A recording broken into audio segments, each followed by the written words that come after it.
I'd rather create something that others criticize than create nothing and criticize others. If you have high quality product behind the bar, it's like a weapon. It's not about the figures. It's about who those figures are. The Hospopreneurs Podcast. I'm going to drink this beer. Yeah, let's crack them. With James Henderson.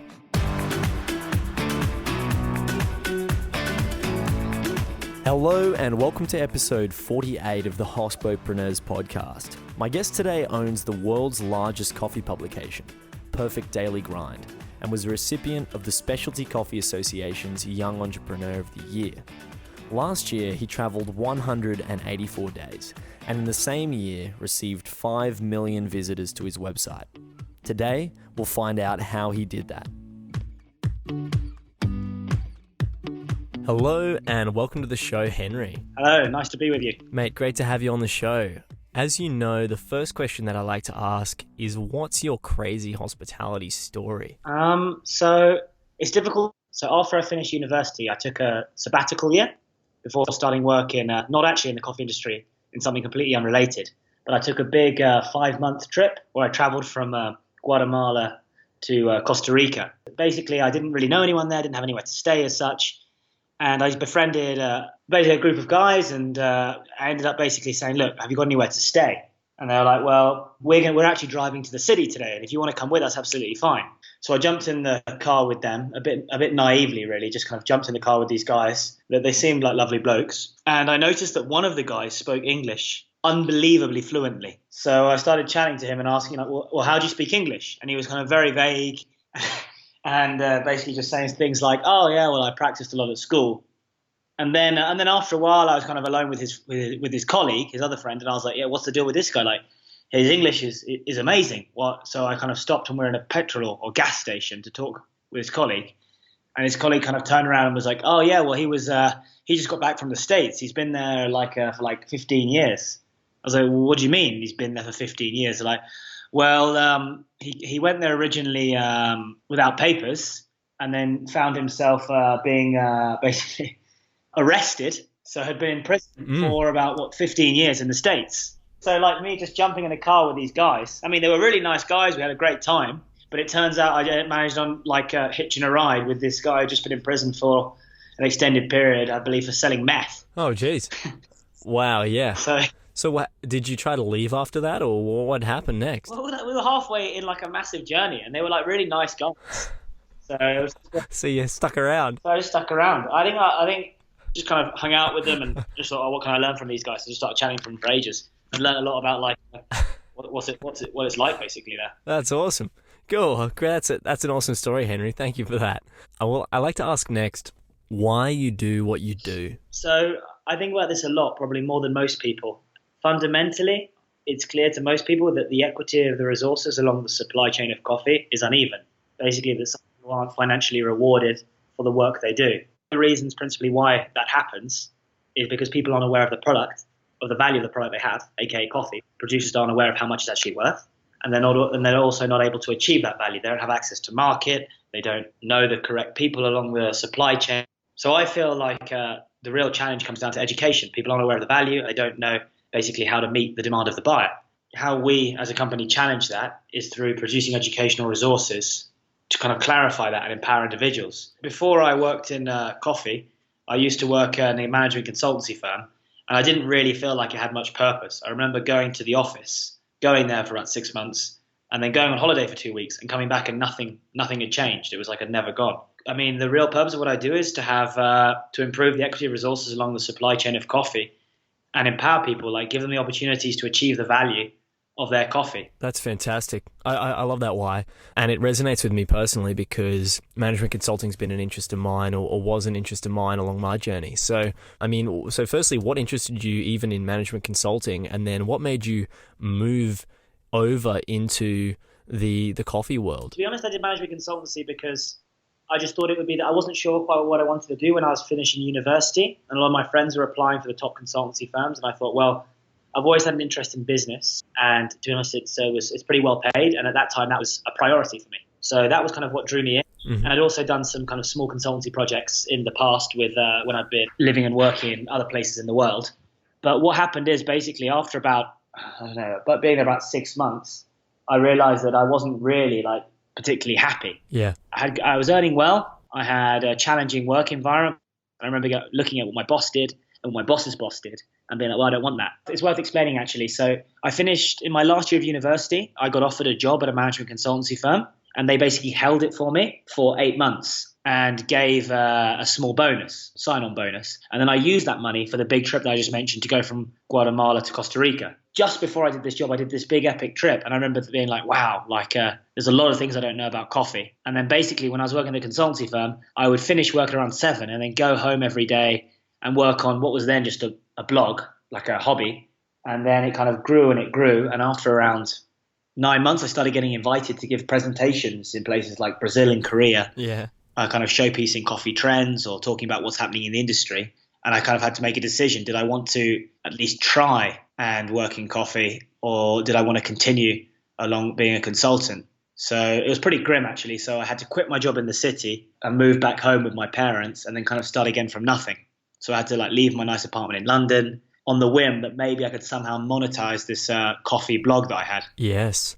So obviously that's an interesting journey to describe to people who are listening, because they might be building a blog themselves in the space and thinking, what do I do if this does start to take off? How do I negotiate that environment? And at some point you do just have to take that leap. That's obviously what you did, and you decided to pack up your life in London and go back home.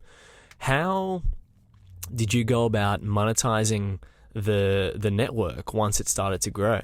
It was pretty difficult because, so to put it in context, now the website has around 5 million annual views. And at the time, I was super proud, but it only had, I would guess, 500,000. So I wasn't really aware of just of how the numbers I had weren't that great.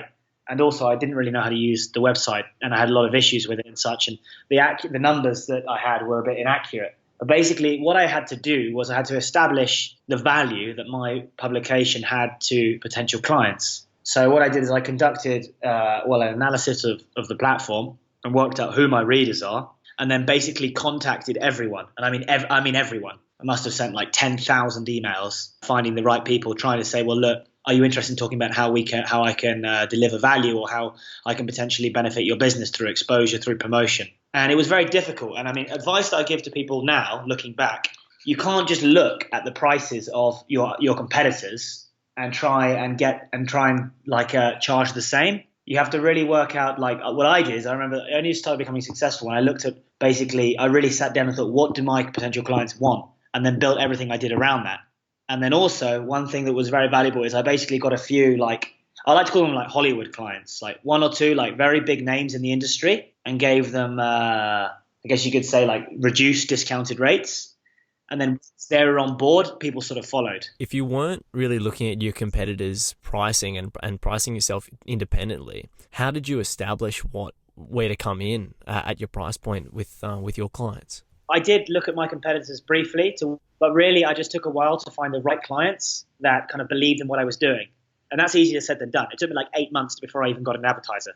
So it's really about waiting till you find the brand that matches your values and kind of believes in you. And when you're beginning, you have to really find someone that believes in you as a person and not so much in your company, because your company isn't really much at that stage. Selling a promotion or advertising, the client has to kind of confide in you that if they give you this amount of money, that you're going to support them in generating sales or whatever their targets might be. The pricing was kind of flexible, I guess you could say, to begin with. So I had a price, but I tried to sit down with the people that I really respected and was kind of well, how much is affordable for you to pay? But it is very, very challenging, especially because a lot of the times when you read prices online, they're not always the prices. It's like companies have the set prices, and then they might actually offer the services. So you find yourself competing at an inflated level. So Henry, how do you know the point at which you can start monetizing your brand once you build it? The basic answer is when people start asking you, can I work with you? Which is what I had. So people very slowly started saying, well, what do you do? How can I be involved? How can I support you? What I learned is there's a big difference between someone saying that and actually meaning it, especially when you're incredibly passionate about your project and you go on and on about it. People say, oh yeah, let me know when I can support you, or let me know how we can work together, but it's not necessarily sincere. But really, when it's time to monetize when people start asking for it. And also everything we do is value led. So if you feel like what you can do brings value to the industry, and you feel that what you're doing is distinct from the others available, then that's the time. A lot of people say, oh, well, I'm going to wait until the opportunity's there, or people start offering me money. And fundamentally, people aren't going to invest in you or your business unless they know that you're 100% committed, if they're going to give you their money. That's kind of the challenge, because if you say, oh, well, I have another job and I do this on the side, then the challenge is with the client, like, well, I'm going to give you my money and then you're going to do it kind of part-time. If I'm going to be giving you my money, I want you to do everything you can within your ability to be successful. So what were the sort of products that you offered at that point, at that early stage, and how have they evolved as the business has grown?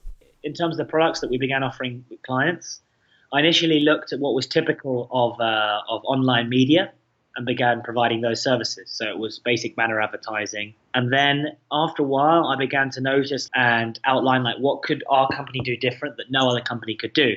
So then we started on working on content. So when we talk about content, this is sponsored content, native advertising, but doing it in a very different way, which was very innovative to the coffee industry. And then as you become good at what you're doing, clients often ask you to do more and more things. So we had people saying, well, look, we really love your social media. You've got a lot of followers and you have very high engagement. Can you teach us? So then it evolved into us providing consultancy on that within the niche of the specialty coffee industry. Then why people would say, well, can you run it for us? And we'd start doing that. And then it would evolve and it would evolve. And clients would keep asking for different things. And I would always constantly refer back to the values or the mission statement we have as a company, being like, does this match what we want to do? And if it did, then we would sort of go for it. And then obviously the things which were more profitable, we would invest more resources and more time in. Yes. What is that vision or mission statement? So initially, it was just kind of in my head. I never actually took the time to write it down and to truly think about it. The 3 core values that we have is, does it positively affect the coffee supply chain? Is it part of the mission of making education or high quality education accessible? And does it empower people? So a good example would be that one of my colleagues who works with me from El Salvador, called Julio, we started chatting and he was telling me how it's not really fair how a lot of the coffee events always take place in consuming countries. They're always in the United States, they're in Europe, they're in Singapore, places like that. Why not? Why don't they take place in El Salvador, where he was from? And I said, and then we started looking at it, and I looked at our values. Does this positively affect the supply chain? Is this in keeping with making education accessible? Are we giving opportunities to people in terms of empowering them, giving them a platform for discussion to share their views? So we're like, yes. Fantastic. I guess taking those opportunities, you always relate it back to your vision or mission statement. Do you think every business should have a mission statement or vision? I mean, I'm no expert at all with regards to that, but I find that it's important to keep the team aligned with what you're aiming to achieve. Because from my personal experience in the past, when I was working in a very big company, I wasn't really sure what my part was within the company and where it was going. I think it's important to have a mission statement to keep people focused and be aware that they're achieving something which is valuable and we have a path which we want to go. And the mission statement doesn't have to be necessarily something accessible. It doesn't have to be that we will, for example, that we will empower 1,000 individuals. It can be something sort of out of reach, intangible, so that you have to keep on working towards it. I definitely noticed that myself working in the corporate world, is that my job in the big picture wasn't really explained well to me, and I need that big picture to connect with what I'm doing, and I'd always translate that to them, but I never was given what I really needed to be given in that world. Maybe it's possible, I don't believe it's impossible, but doing what I'm doing, I try to explain that to other people in their businesses, because I believe ultimately everyone can be inspired behind the cause that the business is working towards. I definitely recommend every business should have a vision, a really clear vision and mission statement that they can translate to their partners, clients, employees or staff, or whoever they work with. So people know that's what the business is about. And you've aptly described what happened with your business. It grew from a side project into its own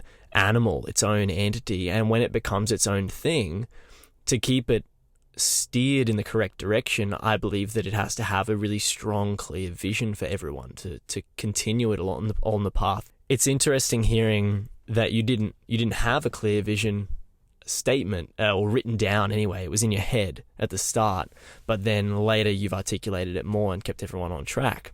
Tell us about where the Perfect Daily Grind is now. Originally, it was just a small coffee blog producing 1 or 2 articles a week on basically industry trends from seed to cup. So when I say seed to cup, from the farm level to all the way to the cafe. And now what the publication has become is something a lot wider. We are bilingual, so not only do we provide resource and information to industry professionals that are English speaking, but also we provide in Spanish because we wanted to provide that basically that service to coffee producers. Currently what we're doing is we're diversifying a lot in what we do and how we do it. We're moving more and more into becoming experts within digital marketing within the niche of specialty coffee. And then also we're moving more and more into leveraging our expertise as a team to provide a value chain and digital marketing consultancy. So the core business is specialty coffee education, and we're sort of diversifying what we're doing because we've noticed that a lot of coffee producers, exporters, traders, they have the product, they have the expertise in terms of at the farm level.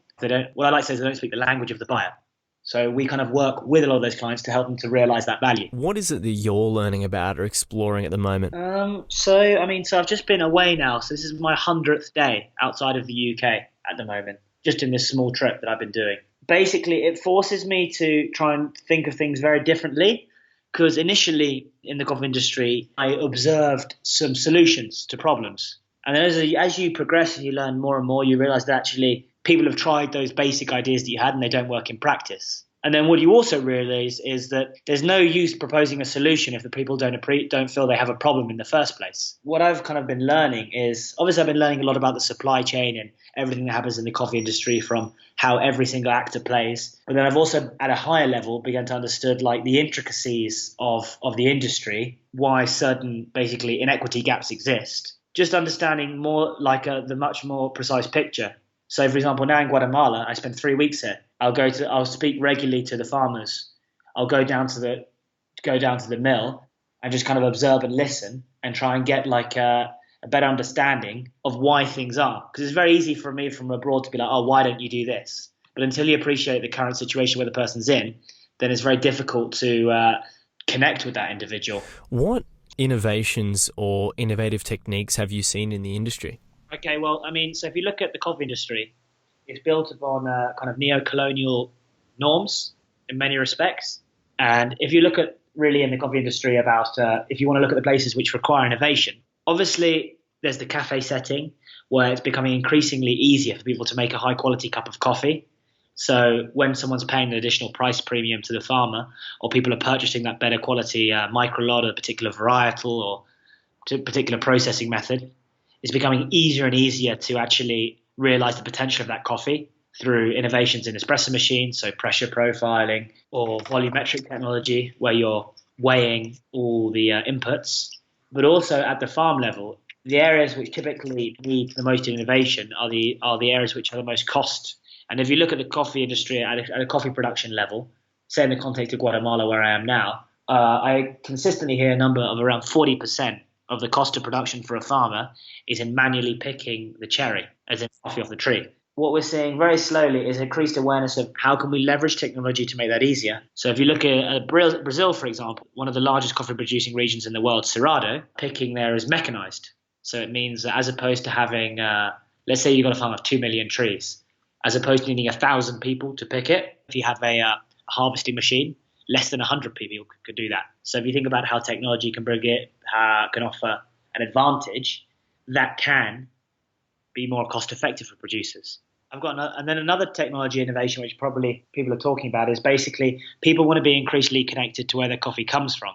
People want to be able to trade directly with the farmer. They want to have that relationship to feel that with their purchase they're making they're working towards a longer term impact. So we're more and more tools to facilitate that level of transparency. For example, blockchain. There's a company called Yave from Seattle in the United States, and what they're doing is introducing blockchain to the specialty coffee industry, a traceable series of transactions, and then in the future potentially to incorporate payment, because it's one thing to pay people more, but it's a whole other thing to pay them faster. What other technological innovations do you want to see take place in the industry? I love the fact that we can have increased transparency. People can know where their coffee comes from.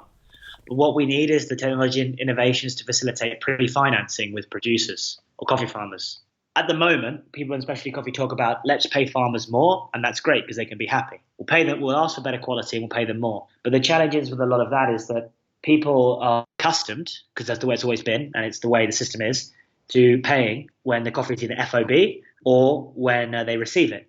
And the trouble is that we're paying producers more price premiums, but often we're even paying them later. In the context of specialty coffee, so how coffee traditionally works before you had people with this third wave trend is that you'd have a number of intermediaries all the way along the supply chain basically buying and selling the coffee.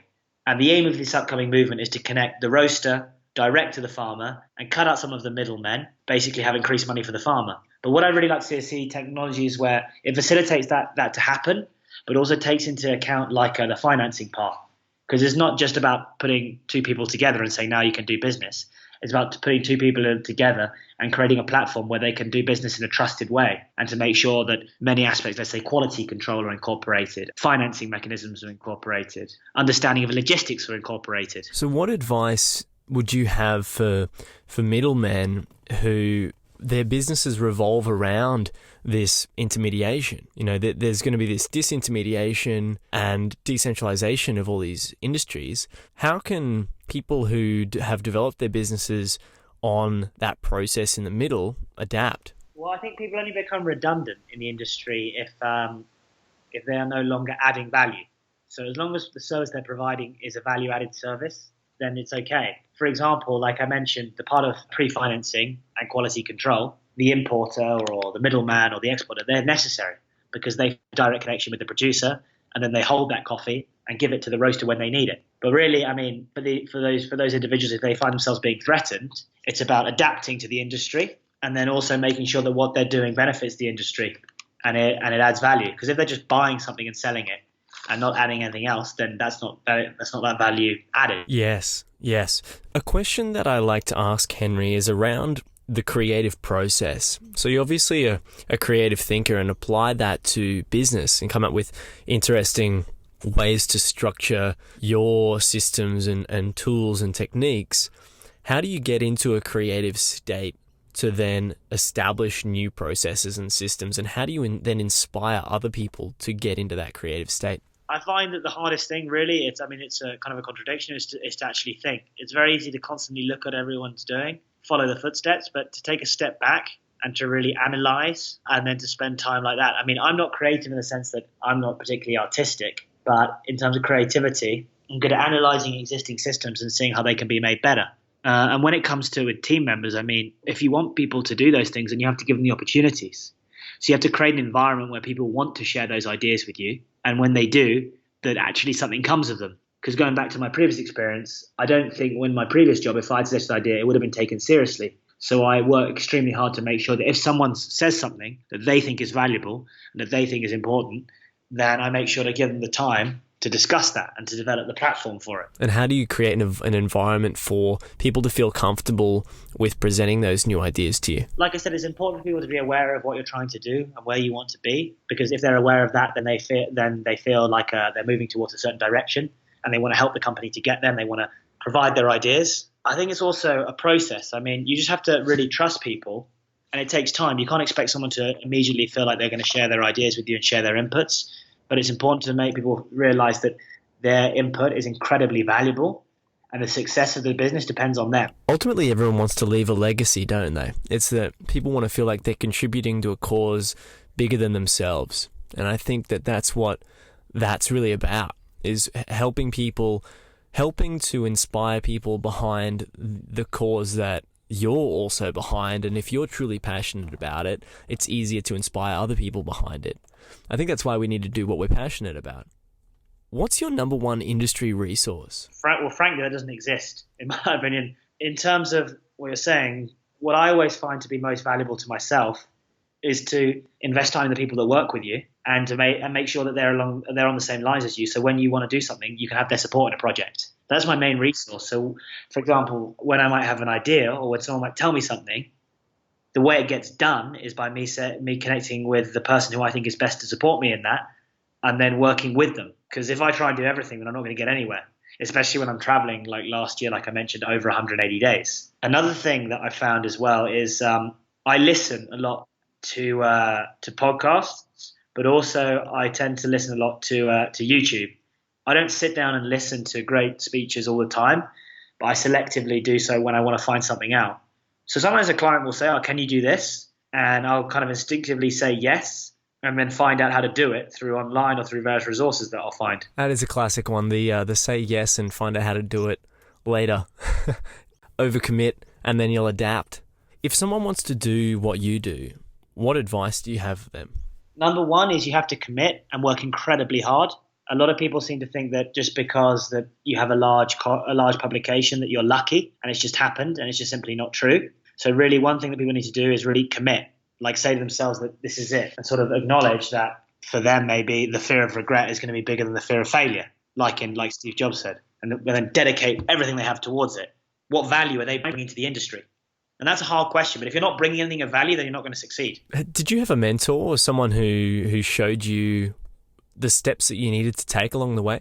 Not really in sense of someone within the industry, but I'm very lucky being within the specialty coffee industry, because whenever I had a question, I'd always have someone I could ask and they would provide me with the answer. Not necessarily one person. And I was also very fortunate because my father has also had a business, so he guided me through the part of basically turning a passion into a business. So it was very helpful to have someone to talk to things about. So say, well, for example, sometimes it's often like you have concerns, you have issues, and you think, well, what can I do now? And sometimes it's helpful just to have someone who sincerely cares about what you're doing. They can sit back and listen and provide advice. And obviously, if it's your family, you know that that's really what they want for you. They want the best for you, and they're not going to provide any sort of advice which might be biased or might be, I guess you could say, inaccurate, because all they really want is for you to be successful. What's your biggest challenge right now? Initially, the plan of the coffee publication was to provide education and resources to the coffee industry, to provide it to industry professionals. One of the challenges we have now is how can we basically communicate the value of specialty coffee, understand how special coffee is, who aren't already interested. Because it's very easy, for example, to connect with people, let's say baristas, roasters, coffee enthusiasts. But how do I get people that have always drunk, let's say, the cheapest coffee to begin to appreciate, okay, well, maybe I should be drinking something better, or maybe begin to appreciate that what they do has a difference. How are you going about doing that? Obviously, because it's a digital publication, you can see how many people have read each article, where they're from, and you can have indications as age and things like that. And with that information, you can basically move into a direction where people read you and read you and keep reading you. If you produce an article that no one reads, stop writing about it. Even if you think that it's amazingly interesting and it's about your personal journey and your discovery, it's bad, in my opinion. I wanted to mention another challenge that I have now as well. When you start a business, it's easy for you to do a lot of things yourself. It's manageable. And then the challenge that you have as you grow is how do you find the right people to do all the things that you used to do before? I'm very, very lucky because my team is exceptionally intelligent and gifted. But it's always a concern of mine is how do you make sure that you maintain, as you grow, you maintain the current level of service that you've always provided to clients? And then how do you also basically ensure that you have the right people at your side? And how do you ensure that? I went to a tech conference last week, actually, and people were saying, one of the guys gave me a piece of advice. As the business grows, spend even more time in your hiring process. So it's tempting if you're very, very busy just to hire someone that you think meets the bill or meets the needs, because it's convenient, because you want to be able to fill that space very quickly. But really what you need to do is spend even more time, because at the end of the day, as you grow and you're more busy, the people working with you are going to have more responsibilities. Because obviously when you start a business as sort of, let's say, especially within the tech industry, at the beginning when you've got very limited resources, the people that are working with you, you don't have much choice in dictating who's going to work with you. There'll be very few people that will want to be involved and we're doing it for a limited, basically financial return. But then as you grow, the expectations of the client grows as well. I know that, for example, Apple have an incredibly long and complex recruitment process, one that I know a fair bit about, having gone through it myself. But it is a very interesting and complex process. So, and they take a very long time to recruit anybody. I totally understand what you're saying there about businesses should take longer the larger that they are.